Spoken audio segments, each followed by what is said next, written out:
Assalamualaikum warahmatullahi wabarakatuh.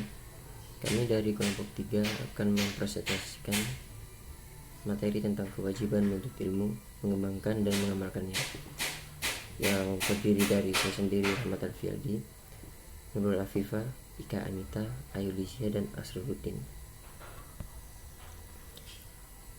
Presentasi kali ini akan membahas 3 hal, yaitu perintah menuntut ilmu, kedua, keutamaan orang berilmu, dan ketiga, kedudukan ulama dalam Islam. Ilmu adalah isim masdar dari alima yang berarti mengetahui, mengenal, merasakan, dan meyakini. Secara istilah, ilmu ialah dihasilkannya gambaran atau bentuk sesuatu dalam akal. Karena pentingnya ilmu dan banyaknya faedah yang terkandung di dalamnya, para ulama menyimpulkan bahwa menuntut ilmu adalah hal wajib, sesuai dengan jenis ilmu yang akan dituntut. Setiap muslim wajib menuntut ilmu. Rasulullah SAW bersabda, menuntut ilmu adalah kewajiban bagi setiap muslim, laki-laki dan perempuan. Sebenarnya ilmu hanyalah sesuatu alat untuk mendekatkan diri pada Allah. Adapun fungsi ilmu itu antara lain adalah: 1. Sebagai petunjuk keimanan, 2. Sebagai petunjuk beramal. Ilmu yang seringkali disebut dalam Al-Quran dan As-Sunnah dan memperoleh pujian adalah ilmu wahyu atau ilmu agama. Namun sebenarnya ilmu agama sendiri pun sangat luas. Ilmu bermanfaat apabila dapat menambah ketaatan kepada Allah dan Rasul-Nya, serta bermanfaat bagi alam semesta. Ilmu berasal dari kata alim yu'alimu alimah, yang artinya mengetahui, lawan dari kata jahal yang artinya bodoh. Ibnu Munir berkata, ilmu adalah syarat benarnya perkataan dan perbuatan. Keduanya tidak akan bernilai kecuali dengan ilmu. Maka ilmu harus ada sebelum perkataan dan perbuatan, karena ilmu merupakan pembenar niat. Sedangkan amal tidak akan diterima kecuali dengan niat yang benar. Kaidah menuntut ilmu. Dalam menuntut ilmu ada kaidah yang harus diperhatikan oleh setiap muslim. Dr. Ibrahim bin Amir Ar-Ruhaili menyebutkan, termasuk perkara yang penting sebelum menuntut ilmu ialah ikhlas atau rela karena Allah Subhanahu wa Ta'ala. Sesungguhnya ikhlas memiliki pengaruh besar untuk meraih taufik atau bimbingan dalam segala hal. Setiap muslim yang mendapatkan taufik, baginya diberi kebaikan yang banyak dalam segala urusan agama dan dunia. Upaya meraih ilmu. Seorang muslim sangat dianjurkan untuk mencari ilmu kemanapun tempat ilmu itu dapat diraih. Satu riwayat mengatakan, carilah ilmu walau hingga ke negeri Cina. Riwayat ini sangat menghargai baik lelaki maupun perempuan yang bersemangat menuntut ilmu, sekalipun hingga ke negeri menjauh. Mereka akan terhitung sebagai orang yang berjuang di jalan Allah Subhanahu wa Ta'ala.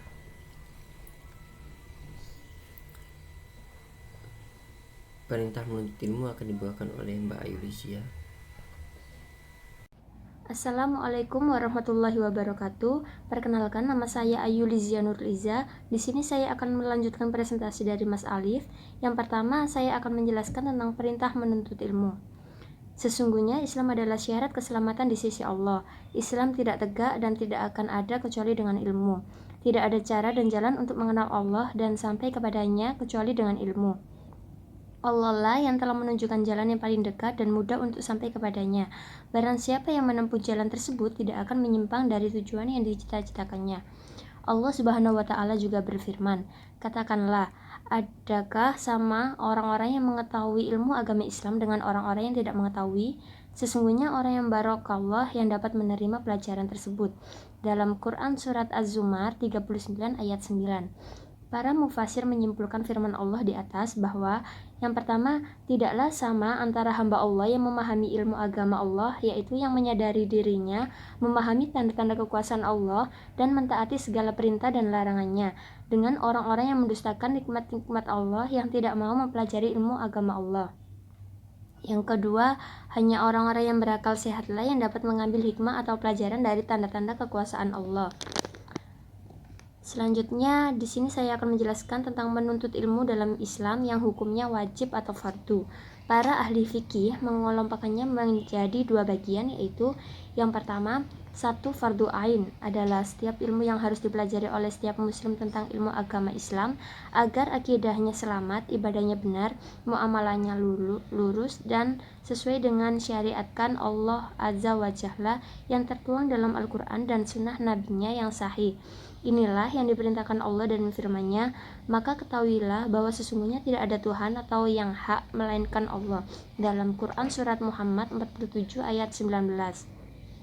Yang kedua, fardu kifayah adalah ilmu yang memperdalam ilmu-ilmu syariat dengan mempelajari, menghafal, dan membahasnya.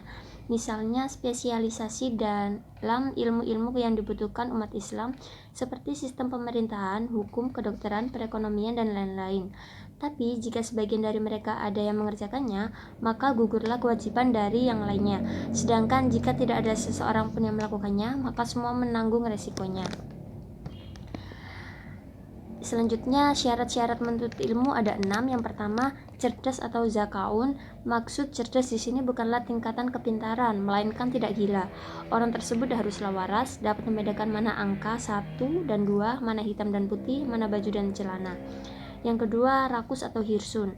Rakus adalah punya kemauan dan semangat untuk berusaha mencari ilmu. 3. Sabar. Seseorang yang menuntut ilmu sudah barang tentu akan menghadapi macam-macam gangguan dan rintangan hingga harus sabar. 4. Modal atau bekal. Maka tidak ada alasan orang tidak bisa menuntut ilmu karena biaya. Seperti keterangan sebelumnya, carilah jalan lain, solusi lain untuk bisa menuntut ilmu. Yang kelima, petunjuk guru. Banyak orang yang tersesat karena belajar tanpa guru. Seorang thalibul ilmi hendaklah mempunyai seorang guru sebagai petunjuk. Yang terakhir, karena ilmu sangat luas dan tidak memiliki akhir, maka sudah barang tentu membutuhkan waktu yang sangat lama. Demikian, terima kasih. Lalu yang selanjutnya adalah adab mencari ilmu, di mana di sini terbagi menjadi 6. Yang pertama yaitu niat. Niat di sini maksudnya yaitu dalam menuntut ilmu kita itu diperuntutkan untuk mencari ridho Allah Subhanahu wa taala. Lalu yang kedua yaitu bersungguh-sungguh, di mana di sini maksudnya yaitu dalam menuntut ilmu kita haruslah bersungguh-sungguh dan tidak pernah berhenti untuk menuntut ilmu tersebut.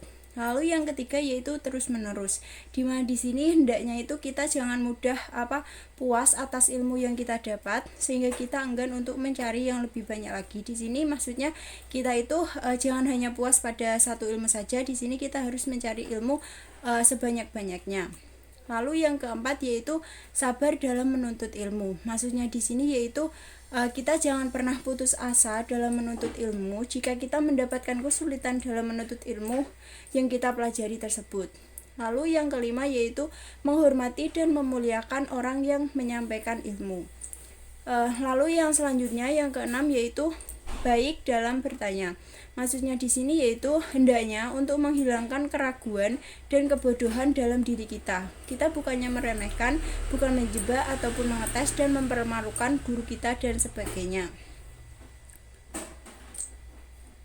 Lalu yang selanjutnya yaitu keutamaan ilmu yang disebutkan di dalam Al-Quran dan juga As-Sunnah. Yang pertama yaitu kelebihan ilmu dibandingkan dengan ibadah. Yang kedua yaitu ilmu tidak berputus lantaran berakhirnya hayat. Yang ketiga yaitu ilmu merupakan tanda kebaikan seorang hamba. Dan yang keempat adalah orang yang berilmu akan ditinggikan derajatnya. Yang kelima yaitu menuntut ilmu itu merupakan ibadah dan akan dipermudah jalan kita untuk menuju surga. Lalu yang selanjutnya yang terakhir yaitu ilmu itu adalah kehidupan dan juga cahaya untuk kehidupan kita sehari-hari.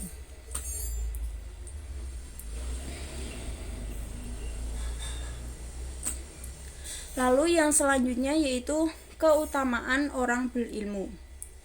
Mencari ilmu itu merupakan kewajiban bagi setiap umat manusia, di mana tanpa ilmu kita tidak akan bisa menjalani kehidupan sehari-hari kita dengan keadaan baik-baik saja. Dan oleh karena itu, kita sebagai manusia yang diberi akal dan juga pikiran, maka carilah ilmu demi kelangsungan hidup yang lebih baik lagi untuk kedepannya. Dan di sini yaitu menurut Imam Al-Ghazali, ilmu sendiri dibagi menjadi 2, yaitu ilmu syariat dan juga ilmu akal. Ilmu syariat sendiri dibagi menjadi 2 bagian. Yang pertama yaitu ilmu ushul pokok atau ilmu tauhid yang merupakan ilmu teoritis. Lalu yang kedua yaitu ilmu furu atau cabang yang merupakan ilmu praktis. Yang kedua yaitu ilmu akal. Ilmu akal di sini yaitu bersifat berdiri sendiri yang melahirkan komposisi keseimbangan ilmu itu sendiri, di mana di sini yaitu dibagi menjadi 3 tingkatan. Tingkat pertama yaitu matematika dan juga logika. Tingkat kedua yaitu ilmu alamiah, saksi dan aksi dan juga reaksi alam. Lalu yang selanjutnya yaitu ilmu teori tentang realitas, dan berujung pada ilmu kenabian, mukjizat, dan teori jiwa yang suci. Saya Nurul Afifah akan melanjutkan presentasi dari Mbak Ika Anita. Ilmu memiliki banyak keutamaan, diantaranya ada 10. Yang pertama, ilmu merupakan warisan para nabi. Yang kedua, orang yang berilmu dapat mengantarkannya kepada jalan syahid di atas kebenaran. Yang ketiga, orang yang berilmu merupakan orang yang terus-menerus mengerjakan perintah Allah dan menjauhi larangannya sampai hari kiamat. Yang keempat, ilmu merupakan jalan untuk menuju surga. Yang kelima, Allah mengangkat derajat orang yang berilmu baik di dunia maupun di akhirat. Yang keenam, ilmu adalah anugerah Allah yang sangat besar. Yang ketujuh, ilmu merupakan tanda kebaikan Allah kepada seseorang. Yang kedelapan, malaikat akan membentangkan sayapnya terhadap penuntut ilmu. Yang kesembilan, ilmu adalah amalan yang tidak terputus pahalanya. Yang ke-10, Allah memerintahkan kepada Nabi Muhammad untuk meminta ditambahkannya ilmu.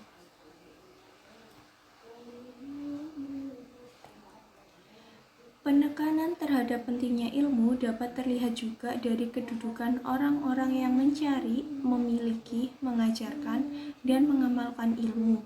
Al-Quran menegaskan bahwa sangat berbeda sekali antara orang yang mengetahui dan orang yang tidak mengetahui. Orang-orang yang berilmu dan menyibukkan dirinya dalam majelis-majelis keilmuan tentunya di samping juga mereka beriman dalam penilaian Allah memiliki derajat yang sangat terhormat. Al-Quran Surat Al-Mujadilah ayat 11. Secara khusus Nabi Muhammad menjamin bahwa orang yang berilmu dan ilmunya tersebut bermanfaat bagi orang lain, maka pahalanya akan terus mengalir walau orang yang bersangkutan telah meninggal dunia. Surat Al-Mujadilah ayat 11 juga memiliki beberapa kandungan, diantaranya yang pertama, setiap orang yang beriman wajib hukumnya menuntut ilmu karena bekalnya dia di dunia maupun di akhirat nanti. Yang kedua, hendaknya dalam menuntut ilmu juga memberikan kemudahan bagi orang lain dalam menuntut ilmu seperti kita juga, sebab Allah juga akan memudahkan kita baik di dunia maupun di akhirat. Barang siapa yang memudahkan saudaranya dalam kesulitan, maka Allah akan memudahkan orang tersebut. Yang ketiga, orang yang beriman dan berilmu berbeda derajatnya dengan mereka yang beriman atau hanya berilmu saja. Yang keempat, Allah senantiasa mengetahui apa yang diperbuat maupun apa yang ada di dalam hatinya. Perkenalkan, nama saya Asraruddin. Saya akan melanjutkan presentasi dari Mbak Afifah tentang C. Kedudukan ulama dalam Islam. Para ulama bagaikan lentera penerangan dalam kegelapan dan menara kebaikan, juga pemimpin yang membawa petunjuk dengan ilmunya. Mereka mencapai kedudukan akhyar, orang-orang yang penuh dengan kebaikan, serta derajat orang-orang yang bertakwa. Ulama mempunyai kedudukan yang sangat penting dan strategis dalam masyarakat Islam, dikarenakan fungsinya sebagai tempat rujukan masyarakat dalam menghadapi berbagai persoalan keagamaan yang mereka hadapi. Dan pada masa tertentu, ulama pun mempunyai peran yang cukup signifikan dalam masalah-masalah sosial maupun kenegaraan.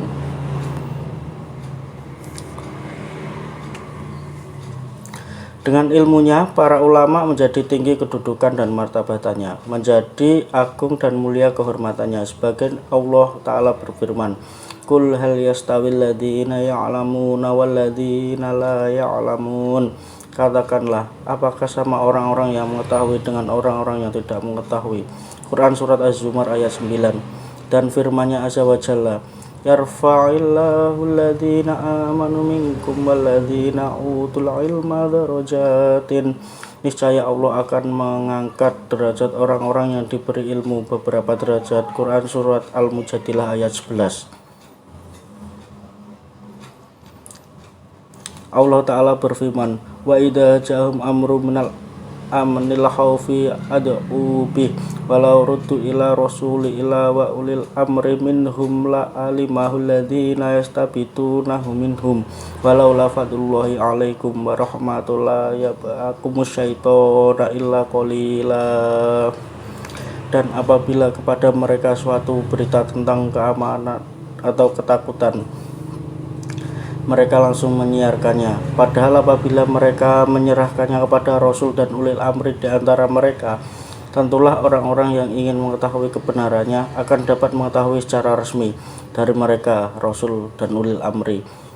Sekiranya bukan karena karunia dan rahmat Allah kepadamu, tentulah kamu mengikuti setan kecuali dengan kecil saja di antara kamu. Quran Surat An-Nisa ayat 83.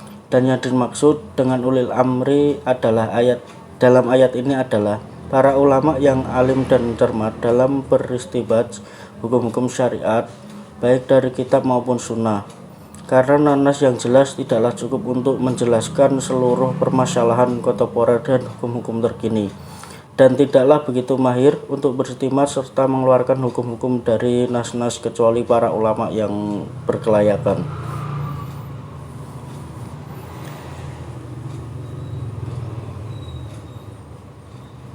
Yang dinamakan ulama menurut Al-Quran adalah mereka yang mempunyai pengetahuan tentang ayat-ayat Allah Subhanahu wa Ta'ala, baik yang bersifat kunaiyah maupun kuroniyah. Dan dengan pengetahuan tersebut mereka mempunyai sifat khosyah dan takwa. Di antara keutamaannya adalah para malaikat dapat membentangkan sayapnya karena tunduk dan akan ucapan mereka, dan seluruh makhluk hingga ikan yang berada di air pun ikut memohonkan ampun baginya. Para ulama itu adalah pewaris Nabi, dan sesungguhnya para Nabi tidak mewariskan dinar, tidak juga dirham. Yang mereka wariskan hanyalah ilmu, dan pewaris sama kedudukannya dengan yang mereka wariskan, maka bagi pewaris mendapatkan kedudukan yang sama dengan yang mewariskan. Cukup sekian presentasi dari kelompok kami. Wassalamualaikum warahmatullahi wabarakatuh.